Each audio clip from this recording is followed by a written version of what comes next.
Welcome back, everybody. Thank you so much for staying glued to this edition of Rubbing Minds. It is International Women's Month, powered by Lipton right here. And just in case you're only joining us, you're very naughty. You should have come in from the beginning. You missed quite a conversation with Dr. Awoshika. But it's time for us to get into another chat with a pioneer. Now, this is one I'm very excited about because the brand and the business she has built is literally a household name. Now, Joke Bakare, who's at the helm of MedPlus, has built a phenomenal business with over 50 branches across Nigeria. I don't know how you have done it.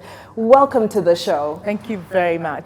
Now, first of all, how did the vision to create MedPlus come about? Because it sounds so innovative for this space. Okay, so I'm a pharmacist. I was young. I think I just turned 26 years of age. I had two young boys at the time. And I already knew I was going to set up a retail pharmacy. So there I go, I just started. You make it seem so easy. She's like, there I go, I just started. What was the first biggest hurdle you faced and how did you overcome it? All right, so, when I started, I didn't even know anything about HR or finance or supply chain, which is really the hardest for my business. I had no clue, but I was willing to learn. I kind of did a pay-as-you-go kind of thing. I learned along the line and went for courses, trainings here and there. You know, at that time, there was no one that had done retail pharmacy. We're the first retail chain in Nigeria. But 25 years on, I'm quite proud. Now, in terms of my first major setback was 3 years after I started. And one midnight, I got a phone call that my store at Mega Plaza was burning. And we got there and my husband got to the place, saw the entire mall in ashes. And people even kept asking, oh, did you have insurance? Or, how are you going to do it? And my husband even whispered to me that don't tell them you don't have insurance, because I did not have insurance at the time. That was my first big hurdle and also lesson. So since then, every single thing I have, I insure. And from then on, it's been good. And, what about times when it seemed as though, especially from the public front, MedPlus was winning all of the accolades, and then we now came across stories from your personal life and we didn't know how to reconcile the two, the persona and the business. How did you get through that, and how did you separate your brand, because your brand was unaffected? Yes. So I'm a very private person. In fact, I'm one of those people that believe that you must keep your private matters very private. I love my husband, I love my children, and I just didn't think for a long time. As a matter of fact, this interview is like maybe the second or third I've ever given. Wow, private. But along the line, over my 25 years, I've found out that people kind of want to associate even the brand MedPlus with a face. Initially they would even think it's a man that owns MedPlus, even with all the pink colors or whatever, So at some point, for me, I also believe that, the brand should even speak for itself. You don't need to go out there and, give every single interview every day. I don't know whether it has to do with my background as a pharmacist or a scientist. The private matter is always private, But now, I've started to come out just also to inspire women, so that, they hear a bit of my own story and also to just, share my experiences with them. Which part of your story do you feel touches women the most when you share it? That I started when I was a nursing mother, and that I've been through quite a number of hurdles. Also that I have a husband that's very supportive. I think that's very important, for men to also support their wives and let them express themselves, let them thrive in whatever space they are. I have 4 boys, and right now I'm teaching them to be, to teach them to help women to make them thrive and, be very supportive of, women wherever they find themselves. So I think I'm quite proud of that. I'm also, I'm a big employer of women. So as a matter of fact, in MedPlus, we have 65% of the workforce that are female. Incredible. So I'm really proud of that. My head of HR is female, my head of finance is female, my head of marketing is female. I think for me, that's one of the great achievements I've done. And certainly so inspiring as well. But what about some of the stereotypes, that you've had to grapple with? What strategies did you employ to make sure that the stereotypes about women in business, especially women who run such massive empires, just to make sure people realize that, the stereotypes are just that, stereotypes. They don't apply to every case. Okay, so with the stereotypes, the one that makes me laugh all the time is when I get somewhere and they say MedPlus with 54 stores, even with the fact that my brand has pink written all over it. People still think I'm meant to be a man. They're like, oh, I thought it was a man. I've heard that so many times. In starting my business, I'll be very honest, I didn't get too much, because pharmacy is a very nurturing business. Women in their own very nature know how to multitask. So I didn't really get that much, hurdle or that stigma or whatever with the men. I think it wasn't that bad at that point. And how have you been able to stay ahead of the curve? Because, since over 20 years ago that you launched 25 years ago, excuse me, that you launched your business, so many similar business models have come up. And how do you continue to pioneer and ensure that you continue to take up the space that you deserve in the industry? Okay, so we have a team of young pharmacists and pharmacy technicians. They have very brilliant and, fun ideas. Also, in terms of attributes that, should help you stay ahead of the curve, you must be very patient, you must be perseverant, you have to endure, you have to have staying power. Because, those disappointments will come along the way. But you really need to stay focused in every single thing you do. And then learning, I'm an avid supporter. I read, I go to courses, I role play, I learn, I pretend I'm not a pharmacist, I get in and, ask questions. So that learning spirit, I think it's very important. If you have it, it's a big plus. So that way, you know what's coming in, you can adapt, whether it's technology, whether it's management, what's new in the market, what are the new medicines, because you really need to provide, a safe environment for people. You have to give them access to, very genuine, trustworthy, quality medicines, so that people live, a very healthy life.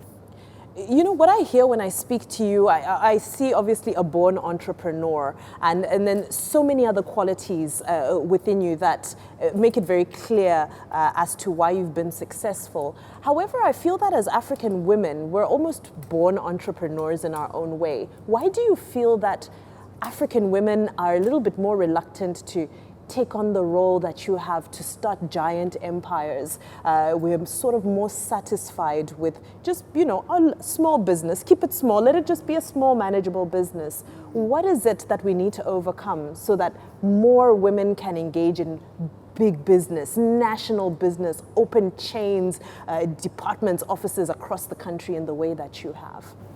I have a little word, it's called FUD. You need to overcome FUD, which is fear, uncertainty, and doubt. I'll be honest with you. When I was in school, I didn't sit down and cross my leg and say I'm going to have 54 stores, retail chain of stores. No, I didn't start off like that. I didn't even know I was going to have more than one. But I saw the gap. And for people like me, I don't think about all the problems. You don't need to think about all the problems. You take one problem. It's like you buy credit. You pay as you go. When you get there, you fix it. I know the business school people are going to frown at what I'm saying because they think you need answers to every question. But sometimes you just need to overcome the fear and that doubt in yourself. Be more confident. You must believe in God. Put God at first in everything you do. And then believe in yourself also. It's very important when you believe in yourself. Be around people, surround yourself with people that are very positive. Have good energy. That's what I say with my daughter, very good energy all the time. Let's keep the energy the same. And sky is the limit, It's so much more difficult for us as women to access capital. For one, sort of our surety or our assets, property rights are, an ongoing fight that I think we'll continue to fight. How do we overcome, being able to access the capital that we need to start? Because I think a lot of women have dreams right now, but access to capital is just a standard bank loan. For you to have the surety or the guarantee to be able to get it out is a whole other mountain. I think, whatever you're doing, you need to start small. That's my own model. Start small, make it successful, and then build a track record for yourself. Where people are interested in track record, MedPlus is 25 years. Yes, at the beginning, I started very small. In fact, I used to come to work in jeans. I wasn't all dressed up like this, jeans and a t-shirt. And every day I'll go to my suppliers. Because why? I didn't have enough capital at the time. So I'll buy today, it will finish, go back. And at some point somebody said, oh, you're this girl, you're not going to kill yourself. But I knew what I was doing. I knew I had to establish that track record. I knew I had to prove myself. So don't let finance discourage you. Look at the business, be very passionate about your business, okay? Set an example, set a pathway for yourself, be very disciplined, build, no matter how small, some track record, and then when people start to see that, now I think it's even easier. You have all these private equity funds all over the place coming at you. In fact, in healthcare right now, I don't know what the code is, but I don't know whether it ticks all the boxes for them, but they really want to invest in healthcare, whether it's medicines, whether it's hospitals, whether it's clinics or nurses or home healthcare.